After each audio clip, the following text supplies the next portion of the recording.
An authorizer is a piece of code. It's just a blob of code, right? It's like PVM code, just like a smart contract.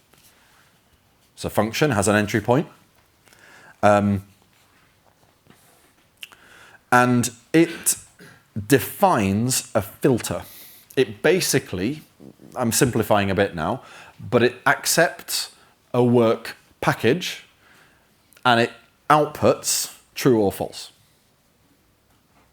And what we do is when we want to assign some particular kind of work to our core that we've presumably purchased, we assign this function. And we do so by taking the function, which is just PVM code, uploading it, taking its hash, and then assigning that hash. And that hash is called the authorizer. The work package can include some free-form data. It isn't necessarily data that's particularly helpful inside of here or inside of here. But it's data that is accessible and available to the to the authorizer, to this function, this PVM code. And it might use this in order to help it prove to the authorizer that this work package is a valid work package. A very simple example would be a signature. So you might put a signature in the work package that then gets checked by the authorizer, this blob, and made sure that it was you who signed it. And that would be kind of your personal authorizer.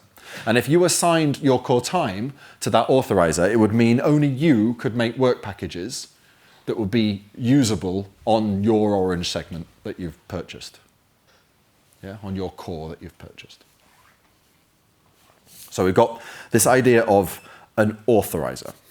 And the authorizer gets assigned through the ownership of Agile core time.